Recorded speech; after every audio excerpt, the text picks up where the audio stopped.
Hello, and welcome back to another episode of What a Bunch of Weirdos, where I talk about artists and their lives, and I show you that they're just the weirdos of their time that really just love to make art too. Today, I'm talking about photographer Eadweard Muybridge. And when I say that Eadweard Muybridge was an odd duck, I mean he was probably a swan and not a duck. This guy was very prolific in everything that he did, and it's very, very interesting. So let's get started. All right, so Eadweard Muybridge lived back in the 1800s when the camera literally was just invented, and he became one of the most well-known photographers of ever, and his work is actually still studied to this day. So let's get to know a little bit about him, shall we? He's changed the spelling of his name a few different times, and that was, I don't know why. He was an odd dude. Like, what do you do? But he changed his name to match the coronation stone in Kingston, England, where he was born. And so that spelling is actually Eadweard, Edward. And I really just want to say it Edweird, because that's kind of, he was weird.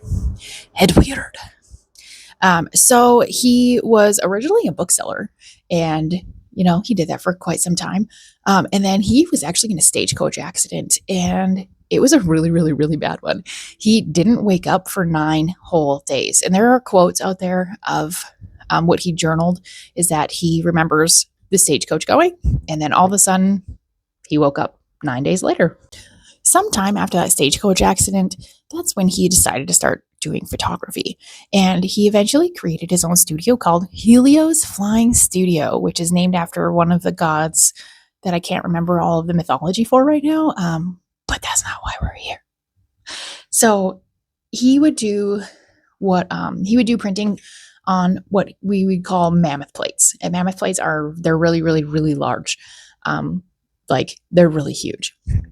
And back in the day, cameras weren't built with shutters in them. The lens cap was the shutter. So removing the lens cap is what let the light in, and you would do it for however long your exposure is, and then you would put the lens cap back on, and then you would have to have a dark room over your camera so that you could take out your big plate, and then you can immediately develop your plate. And so that required a dark room everywhere that he went. It required all of his ingredients to develop all of the images that were on his plate and everything. So he actually had this little cart that he brought around with him, and he had pack mules and horses and everything that pulled this thing everywhere that he went. And he would actually go to really, really, really dangerous places that even his assistants are like, too dangerous for us. We're not going to do it. And by that, I mean literally cliff edges in Yosemite are where he really loved to take his pictures. He was always on the brink of how far can I go? And that's a really, really good description of it. So when he would make his photos, he would try to mimic what landscape painters were doing back in the time. And so he always made sure that his composition and his lighting and everything was more like a landscape painting instead of a photograph, which is really, really, really cool. He did a lot of really great cityscape works, but he also really did a lot of nature, and he really loved nature. He loved the city, and he loved the energy and the vibrations that you just feel when you're in a big city. But there's also this serene part of nature that he really, really loved. And honestly, hard same, because I feel the same way. I love big cities. I love feeling the energy there, and it feels so much different. But then when you're out in nature, there's something incredibly spectacular about that too. So when Eadweard Muybridge and Leland Stanford met, Leland knew that he needed to have Eadweard be taking pictures of how a horse runs. And that was their main obsession, is they were very curious on whether or not they could see the motion of how a horse runs, because their legs move too fast for anybody to actually be able to see how all 4 of their legs are running. And so that was actually their main thing that made them kind of famous, is the depictions of how a horse runs. And they did it one time, and it was really, really, really spectacular. Except Edward was known to do a little bit of painting on top of his slides after they were done to kind of finish in the details. But some people would say that that doesn't count as scientific evidence as how horses run. And so when they came out with the original images of a horse actually being off the ground during their run, nobody believed them. There were people that made fun of them. There were all kinds of other people that were like, yeah, well, you painted on it, so I don't believe you. And that kind of sucked for them, but they didn't give up. Edward was known as a guy that took no shit. It was said that he was not a man to be trifled with. And being that his wife was 20 years younger than he was, she was pretty flirtatious. At least that's how the story goes. And there was rumored to be an affair between her and another man. And after the birth of their son, of Edward and his wife's son, Edward believed that the baby was actually not his because he learned of the affair through a photograph. And once he found out about that, he decided to go and see his wife's lover. So Edward took an 80-mile train ride to go see his wife's lover. And when he gets there and the man answers the door, he says, "My name is Muybridge, and I have a message for you from my wife." And he shoots him in the chest right below the heart. And the guy stumbles out into the trees, and it gets like really crazy. But apparently there were some women. Sorry, I have one of my twins up. Apparently there were some women that were at the man's house playing cards. And after the altercation occurred, Muybridge went up to the women and said, "I'm sorry that you had to witness that." So eventually Edward actually gets arrested for murder. And there's a trial. Apparently this trial was a lot like the OJ trial, where like everything was really just like outrageous. There was an insanity plea. There were people that were like, "Yes, we support you." And there were people who were like, "Bro, WTF?" Obviously they didn't talk like that in the 1800s. They spoke much more eloquently. We should bring that back. That's fun. But there were people that like on both sides, and nobody really knew what to do with the information that they had. So it was chaos. There were news articles, there was all kinds of stuff, and it was apparently just really, really like the OJ trial. And here's the weird part. Here's the kicker. Eadweard Muybridge was acquitted of the murder. Acquitted of the murder. They think that, well, like it's said that he won the case with a sort of insanity plea that blamed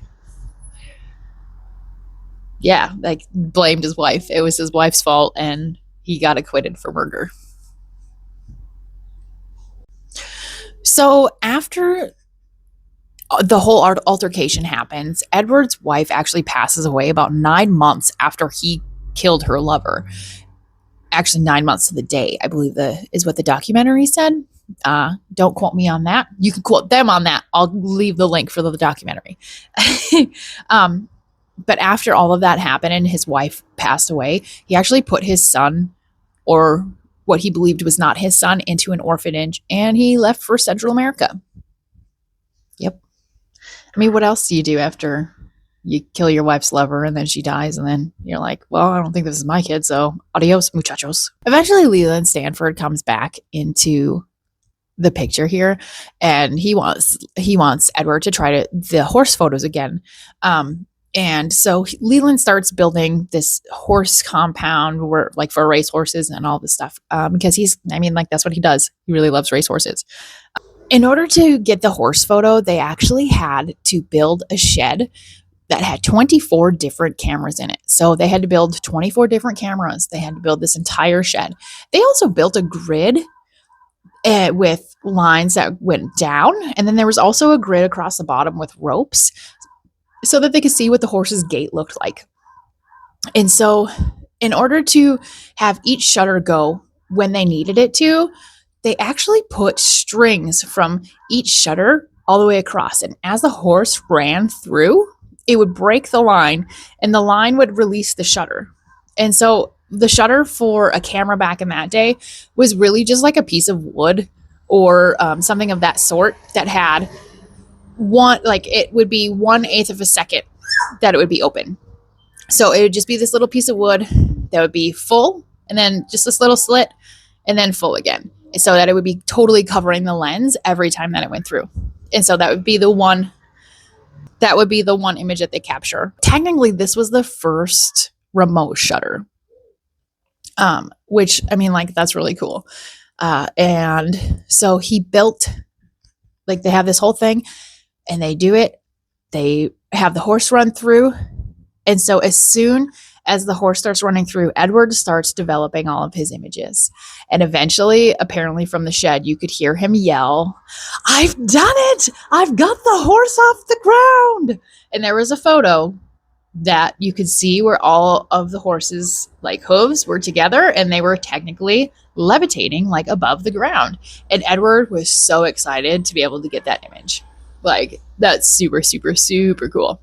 They ended up taking it and putting it on, like, he built this thing. He developed this thing called a zoopraxiscope. And the zoopraxiscope was this thing that he would turn the wheel and it had a big slide in it, like, but the slide was a disc. And the disc would just spin around and around as he would turn this wheel. And that would make all of the images that he took with that horse running look like the horse was running. And so he essentially made the first moving photograph. I'm going to call him the grandfather of GIFs, if you will. Should we call him Granddaddy Giffy? I don't know. Grandpappy GIF. We'll figure it out. Let's see. I think it was a half a second long. So as he would turn it, it was a half a second of the horse movement. But you could keep repeating it. And so the horse just keeps running and running and running. And like, how cool is that? It's really, really neat to me. So after all of this, Eadweard decided to take his zoopraxiscope and his little slide on the road. And he wanted to keep showing people, hey, look what I've accomplished. Look at what we can do. And it was all really going very well for him until Leland Stanford decided that he was going to take all of the work that Eadweard Muybridge did and not give him any credit for it. Yeah, Leland took all of the credit for all of the work that he did with Eadweard and didn't give him any credit for it at all. And so once he was in very prestigious places saying, hey, look at my horse stuff, Leland had published a book. And all of those people that Eadweard was talking to and was showing all of his, like showing his horse slides to, were like, but we don't think that you did this anymore because this guy published a book. So he has to stop and start over. Eventually, he does get a job at a university. And while he was at this university, it was very kind of controversial. And even to this day, it's pretty controversial considering the fact that a lot of people think that Eadweard Muybridge was a very good connector of the science aspect and the art aspect of what he did. And he brought those two things together into one. There are a lot of scientists that are going to be like, not scientific at all. That's just art. And there's going to be a lot of artists that are like, no, this seems purely scientific to me. So I guess you're going to have to make your own assumption with that one. But I think it's cool either way. And I do think that the sciences and the arts are very, very closely intertwined. And I think that people just don't like to admit that. Anyways, while he was at this university, he took over 20,000 images. That's a lot of pictures considering the fact that he had to develop all of them himself. So he would go on to do more motion photography. And a lot of it was really just seeing how the body worked and how it looked when it moved. So there was a lot of hand motions. Like he literally just took pictures of people doing this just so he could see what the hands looked like, what the wrists looked like, everything as it was moving. He did a lot of photos literally of himself. And I'm going to be honest with you, if you look up his pictures, there's a lot of nudity. And I mean, like if that bothers you, then this is your warning. But because he was so curious about movement, all of the people were naked so that he could see like what the movements actually looked like, which is really odd, especially when you consider like the women that he photographed and how he photographed them. One that comes to mind is a woman carrying a watering can, and like literally all she's doing is like walking up the steps, watering, and then going back down the steps. And you can see that in the picture, like in the flow of the photos. And it's very interesting. I really am curious of like what this guy was like. I don't know. It's just it's interesting and odd. Kind of like Panic at the Disco. Towards the end of his life, he was actually pretty upset because Thomas Edison got the actual credit for creating the very first motion picture, not Eadweard Muybridge. And there are a lot of people that like, you know, they're gonna contradict that, or they're not gonna believe, or whatever. And I mean, it is what it is. Considering the time period, there wasn't really any way for us to tell who did it first. And I do think that Eadweard Muybridge was definitely like at the forefront of all of this. And I feel like he really led the way for cinematography to actually become a thing. Like, I don't think that he created cinematography, but I think that he brought us one step closer to cinematography, to being able to have movies and TV shows and everything like that. So it's kind of like a really fascinating look into like one of the very first photographers. And he was actually an inspiration to Ansel Adams. So like his Yosemite photo is actually inspired to Ansel Adams, who is one of the most amazing black and white photographers of ever. And you should definitely go check out Ansel Adams too. And if you'd like to, I can maybe do a video about him at some point. But yeah, like Eadweard Muybridge was one of the very first photographers because he was born when the camera was created. And for me, that's really, really, really fun to learn. But obviously, as a photographer, I love photography. I love learning everything about it. It's just really, really interesting. It's exciting. And I love history. So like all of this together really just ties together for me really well. But yeah, like she did it. I would love to hear how you like these episodes. If there is anything, like if you have any suggestions for me of people to talk about or anything like that, I would love to hear it. These are really, really fun for me to make. And as always, I appreciate you watching, and do what you love, be kind, and stay weird. Waiting for the semi to pass. Waiting for this semi to pass. Waiting for this semi to pass. There was like 3 of them. Maybe there's 2. Anyways.